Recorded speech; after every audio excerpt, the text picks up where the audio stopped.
नमस्कार मेरे प्यारे बच्चों, सुप्रभात। आपका दिन शुभ एवं आनंदमय हो। आज कक्षा 11वीं और विषय हिंदी में आपका स्वागत है। आज हम पाठ तीसरे भाग के बारे में चर्चा करेंगे, जिनके लेखक डॉक्टर भगवत शरण उपाध्याय है और पाठ के साहित्य प्रकार है प्रवास वर्णन। जो पाठ का नाम है अजंता। अब अजंता भाग 3 को जानने से पहले हम अजंता भाग का संक्षेप में उस पाठ का सार को समझने का प्रयत्न करेंगे। अजंता की जो गुफाएं किस पर्वतमाला में स्थित है, उनके पास कौन सी नदी बहती है, तथा उस गुफा के अंदर चित्र में किसकी कहानियों का उल्लेख किया, उनके बारे में समझने का प्रयत्न किया था और उनके बारे में देखा था। तो बच्चों, आज हम पाठ 10 अजंता भाग 3 के बारे में अभी चर्चा करेंगे। तो देखते हैं भाग 3। पाठ 10 अजंता, लेखक डॉक्टर भगवत शरण उपाध्याय। देखिए, उस गुफा के अंदर चित्र में क्या क्या बताया गया है उसकी बात की गई है। यह हाथ में कमल लिए भूत खड़े हैं। चित्र के अंदर कौन है? हाथ में कमल लिए भूत खड़े हैं। जैसे छवि छलकी पड़ती है, उभरे नयनों की ज्योत पसरती जा रही है। और यह यशोधरा कौन है? बुद्ध की पत्नी का नाम है। वैसे ही कमल नाल धारण किए त्रिभंग में खड़ी है। त्रिभंग यानी जो 3 जगह से टेढ़ा हो। और यह दृश्य है महाभिनिष्क्रमण का अर्थ क्या है? गृह त्याग। जब बुद्ध अपने घर से चले जाते हैं तब का चित्र में क्या वर्णन किया गया। देखिए, यशोधरा और राहुल निद्रा में खोए। राहुल यानी उनका बेटा। गौतम दृढ़ निश्चय पर धड़कते हिया को संभालते। हिया यानी हृदय को। और यह नंद है। नंद यानी राहुल अपनी पत्नी सुंदरी का भेजा द्वार पर आए बिना भिक्षा के लौटे भाई बुद्ध को लौटाने जो आया था, और जिसे भिक्षु यानी भिखारी बन जान पड़ा था, वो बार बार वह भागने को होता है, बार बार पकड़कर संग में लौटा दिया जाता है। उधर फिर वह वसुंधरा है, बालक राहुल के साथ है। दूसरे चित्र में बुद्ध आए, पर बजाय पति की तरह नहीं। कैसे? पति की तरह, लेकिन एक भिक्षु की तरह, यानी आने के भिखारी की तरह आए थे। और भिक्षा पात्र देहली में चढ़ा दिए, यानी जो भिक्षा का जो पात्र हो वो अपने दरवाजे पर आकर खड़ा हो गया। यशोधरा क्या दे जब उसका स्वामी भिखारी बनकर आया है? क्या न दे डाले? पर है ही क्या अब उनके पास? उसके मुकुटमणि सिद्धार्थ यानी बुद्ध का मूल नाम है। उस सिद्धार्थ के खो जाने के बाद जो उनका पति था, वो गृह त्याग करने के बाद सब कुछ नष्ट हो गया। यानी उनके पास सब कुछ था, सोना चांदी मणि माणिक हीरा मोती, तो उसे त्यागी जग त्राता के लिए मिट्टी के मोल नहीं है। जग त्राता यानी संसार का रक्षक, जो उनका जो रक्षा करने वाला है। यहाँ देखिए, जगत का त्राता यानी तत्पुरुष समझ, जो बीच में कौन सा विभक्ति लगी? का, यानी तत्पुरुष। तो यहाँ ये कहती है कि मेरे पास सब कुछ है, लेकिन ये किसी काम का नहीं है, क्योंकि मेरे पास अब मेरा पति ही नहीं है। पर हाँ है कुछ उसके पास, उनका बचा हुआ मात्र लाल यानी उनका बेटा। उनका नाम क्या है? राहुल। और वह उसे अपने ही सर्वस्व की तरह बुद्ध को दे डालती है। यानी अजंता की गुफाओं में किसका जीवन का चित्रण किया गया? बुद्ध के जीवन की चित्र। यशोधरा अपने बुद्ध को भिक्षा में क्या, दहलीज पर खड़ा है, तो भिक्षा में क्या देने के? उनके पास सब कुछ है, लेकिन वो सोना चांदी सब कुछ है, लेकिन वो नहीं देती। क्यों? क्योंकि उसके वो संसार को त्याग दिया है, मोह माया से मुक्त हो गया था। तो उनके पास अब बचा तो उनका बेटा था जो राहुल, वो दे डालती है। आगे देखते हैं। और उधर वह बंदरों का चित्र। आगे चित्र जो गुफा के अंदर और दूसरा चित्र है वो देखते हैं। बंदरों का चित्र कितना सजीव, कितना गतिमान। सजीव यानी एकदम जीवन जानने बंदर हमारे सामने आ रहे हैं। उधर और आगे और चित्र में, उधर सरोवर में जल विहार करता गजराज कमल डंड तोड़ तोड़ कर हथिनियों के दे रहा है। दूसरे चित्र में एक सरोवर का चित्र है, उनमें हाथी जो एक कमल तोड़ तोड़ कर अपनी पत्नियों को यानी हथिनियों को दे रहा है। वहां महलों में वह प्यालों के दौर चल रहे हैं, जो महल राज दरबार में जो प्यालों की दौड़ है वो भी बताया गया। उधर वही रानी अपनी जीवन यात्रा समाप्त कर रही थी। कौन? जीवन रानी जो यशोधरा थी, क्योंकि उनका पति तो गृह त्याग कर दिया था ना।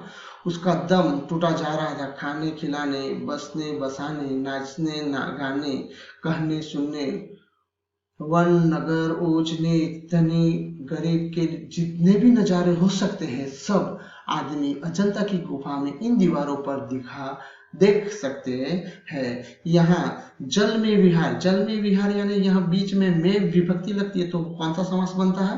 तत्पुरुष। गजराज यानी हाथी, यानी सरोवर का सामान्य शब्द क्या होता है? तालाब, जलाशय, पोखर भी उसे कहते हैं। आगे देखते हैं उस गुफा के अंदर चित्र में कौन सा बताया गया है।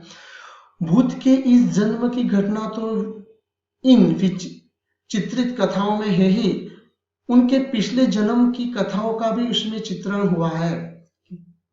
उसमें चित्रण इस समय की जो उनका जो जीवन था उनका भी चित्रण तो हुआ है, लेकिन पिछले जन्म की भी चित्र यहाँ बताया गया था। पिछले जन्म की ये कथाएं जातक कहलाती है। क्या कहलाती है?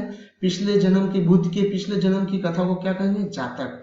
उनकी संख्या कितनी है? उनकी संख्या 555 है और इनका संग्रह जातक नाम से प्रसिद्ध है। क्या नाम से? जातक, जिनको बुद्धों में बड़ा मान है यानी इज्जत है। इन्हीं जातक कथाओं में से अनेक अजंता के चित्र में विस्तार के साथ लिख दी गई है। इन पिछले जन्मों में बुद्ध ने कहाँ जन्म लिया? इन पिछले जन्मों में बुद्ध ने गज, कपि, मृग आदि में विविध योनि में जन्म लिया था। यानी किस रूप में? हाथी के रूप में, गज यानी हाथी के रूप में, कपि यानी वानर के रूप में, मृग यानी हिरण के रूप में भी उसने जन्म लिया था। और संसार के कल्याण के लिए दया और त्याग का आदर्श स्थापित करते हुए बलिदान हो गए। उन स्थितियों में किस प्रकार पशु तक मानवोचित व्यवहार किया और किस प्रकार औचित्य यानी उचित होने की अवस्था, भाव का पालन किया था, यह सब उन चित्रों में असाधारण खूबी से दर्शाया गया है। और उन्हीं को दर्शाते समय चित्रकार ने अपनी जानकारी की गांठ खोल दी, जिसमें नगरों और गांव, महलों और झोपड़ियों, समुद्र और वनगट का संसार अजंता के उन पहाड़ी जंगल में उतार पड़ा है।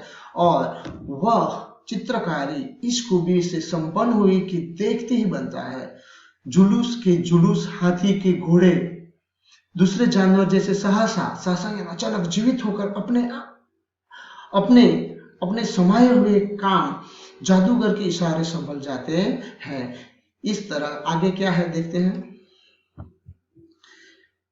इन गुफाओं का निर्माण कब और किस काल में हुआ है और उस काल में चित्र कौन कौन से वो देखने के प्रयत्न करेंगे। तो इन गुफा का निर्माण ईसा से करीब 200 साल पहले, कब? ईसा यानी ईसाई धर्म के पूर्व, जिसे सूली पर चढ़ाया गया था, वे 7वीं सदी तक बनकर तैयार भी हो चुकी थी।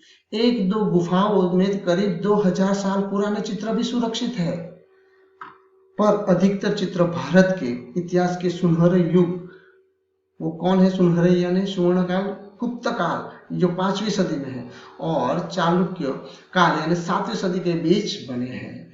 अजंता संसार की चित्रकलाओं में अपना अद्वितीय स्थान रखता है। इतने प्राचीन काल के, इतने सजीव, इतने गतिमान, इतने बहुसंख्यक कथा प्राण चित्र कहीं नहीं बने हैं।